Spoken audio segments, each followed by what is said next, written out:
Generally speaking, the more you're replenishing an item, the more likely someone is eventually to find it.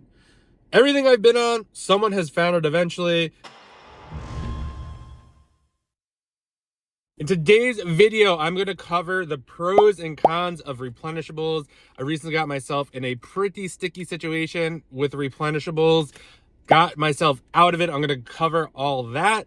And if you are really struggling to replenish products, whether that is you buy them, they sell for a huge increase, and then you're like, this is going to be amazing. You double down, triple down, send it in, and then the price tanks, you break even, you lose money on it. This video is for you because a bunch of that happened to me, and I thought I kind of screwed up everything, but it was really, when I think back on it, I had the right strategy. I just executed it wrong.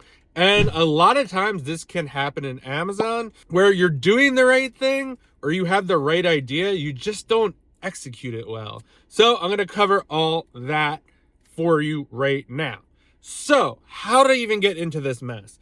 My sourcing has been a lot different lately.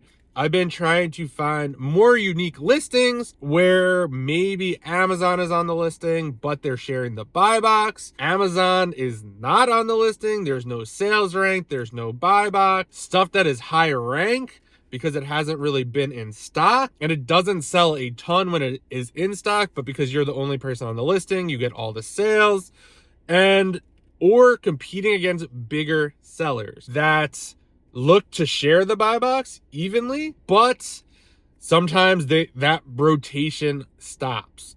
So a couple of things here. So when you find these listings initially, they are absolutely amazing. I was on one where I was making 20 bucks every sale. By the end of it, I actually didn't even break even on it. I was actually making $1 on each unit until I sold out. So that was a very lucky situation. Some of the other situations, I wasn't even able to break even. I had to take a loss. On the last couple sales, overall, the ASIN was fine, but it really rocks your confidence when you have, 20, 30 ASINs in this boat, and you're just like, what the hell are you doing? And when I really look back on what went wrong, it was more, I just got way too quick to double down and triple down on this. I just got way too excited. I let emotions take me and be like, oh, this is a great, you gotta go hard, you gotta Chad, but all that crap you hear on Twitter and YouTube and all that stuff. And I did that because I thought that's what everyone does, and it really screwed me over. And so a couple things about this. So my theory is now, the longer you are replenishing, replens are great. I love replenishables. If you don't know what replenishables are, it's basically like you buy this pen, you sell 10 of them in a row, listing still looks great. You buy another 10 of them, goes great. And then when you buy another 10 of them, maybe the listing kind of fizzles out. So basically it's a product you could buy over and over again and make profit on. It's great for your business because it eliminates the need to constantly find new products. So it cuts down sourcing time. And also if you're on an ASIN and you're more familiar with it, it's a lot easier to predict what may happen and all that stuff. So why is it riskier? This is my opinion. Keep replenishing long-term. Couple of reasons. And this more probably applies to these unique situations, but generally speaking, I'll cover the general first and go into these unique situations. Generally speaking, the more you're replenishing an item, the more likely someone is eventually to find it. Everything I've been on, someone has found it eventually and brought the price down because just more and more people, or maybe this item that I'm on goes on sale or something crazy happens. And then before you know it, somebody you're making $5, $10 on, you're lucky to make $1 on, or you have to take a $3 loss on to kind of get off of it. So there's that. So the longer you're on something, and I'm not saying this is a bad thing, but the more you're replenishing, make sure you're looking at the seller count. Is it going up? Is the price dropping down? If you're starting to see these little movements, right? What I would do, I would be like, oh, so if I test bought 5, or I test buy 10, so it's usually 10, 20, and then 40. That's kind of the usual progression for me. And then after 40, it's kind of game on to either go 80 to 100. I really don't get there that often. But so what would happen was I do the 10, the 20, the 40, and then at the 40, you could see some more, a little more people coming on, not a ton of people, maybe like one or two more sellers. Price maybe dropped like $1. Usually not alarming, but if you're going to make that 50 to 80 unit purchase, it can be a little alarming because now like you're just seeing a little creep up, and that's kind of what happened. If I was just buying 10 of those, I wouldn't care. I'd just be like, you know what? It's going to be fine. I'm going to get in there. I'm going to sell out. And what happened was I would go to the 80 and then, or the 50, and then all these other people would hop on the listing and the price would start to go down.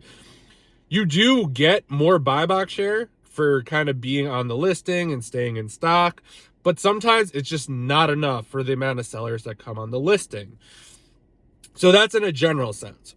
But when you get on unique listings, which are amazing. So for example, Amazon, let's just say, is on the listing and they're sharing the buy box. So on some of the stuff I was on, they were sharing the buy box.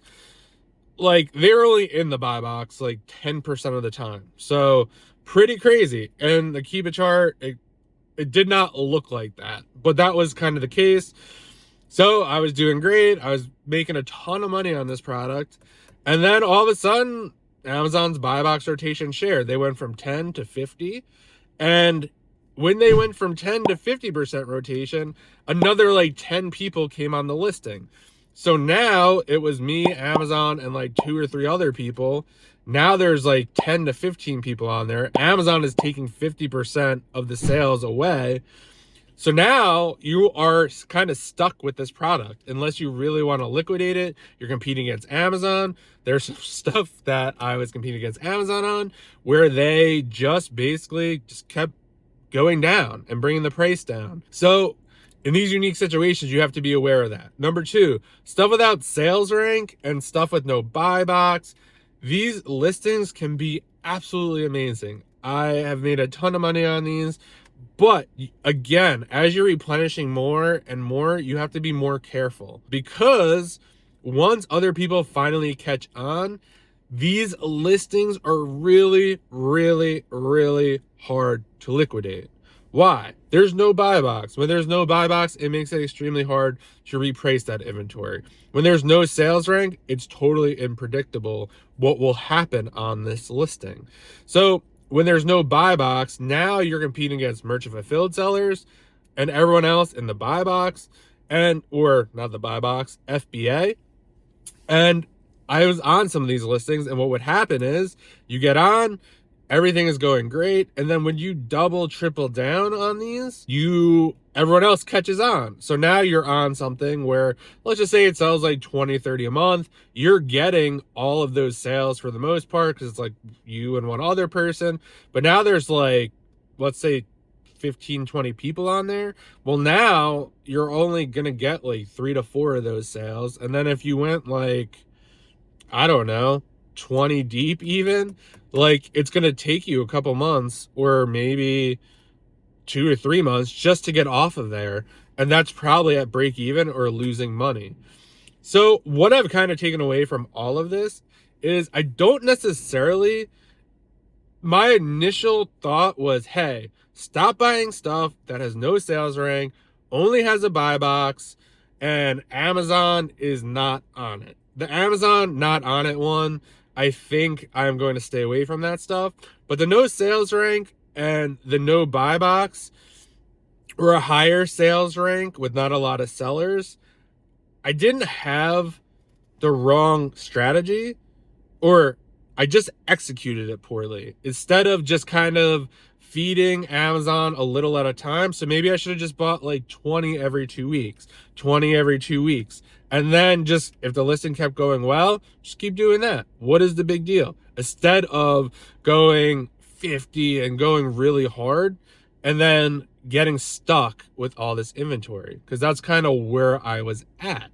Now I'm starting to sell through all the inventory. A lot of it has gone, but it's really important to make sure you just don't write this stuff off. It's almost just like, oh, I bought 5 ASINs at Nike. Everything I sent in tanked. It was terrible. Does that mean you should never shop at Nike again? Probably not. Like, maybe you just bought the wrong thing. Maybe you bought something that was like super on sale that everyone else does. But I'm telling you, there's other stuff. Like, I don't shop at Nike, but I know a lot of people who make a lot of money doing so that are buying like a little more unique stuff. Maybe it doesn't sell as fast, but it doesn't tank. So you really just want to make sure, one, when you're replenishing, just realize, and this is my opinion, the longer you're on that listing, the more chance people are going to come on. Eventually they're going to come on, they're going to storefront stock you, or there'll be a sale, or some idiot will drop like it on Twitter, or whatever. It's bound to happen. It's going to hit a leads list or whatever. So just realize that. And I don't really think the maybe buying more initially, because that's kind of risky as well. Because you just don't know how it works yet. At least when you test buy, you kind of have some idea how fast you'll sell it. So that's number one with replenishing. Just keep that in mind. Number two, if you are going to get on these kind of unique ASINs, just be aware things can change very quickly. You don't want, that was another thing. I was very heavy, like 70%, maybe not 70, like 60% of my store was on listings like this. And it was great at first because like it was working out and everything was great. But then as I got like more aggressive and I was like, this is a strategy, and I started doubling down on the same ASINs. Now doubling down and going wider, I think is a great strategy. And then that's going to be my new strategy. Keep doing what I'm doing, just widen it out and not replenish as hard. Just be like, all right, I'm going to send in, 20 every 2 weeks or whatever makes sense, 10 every 2 weeks. And then this way, I'm not stuck holding the bag. Should I have to break even or sit on this inventory or liquidate it at a loss? And it just keeps things moving. So that is what I have for you guys. Please like the video. Please subscribe. Let me know what you think in the comments, and I'll see you guys in the next video.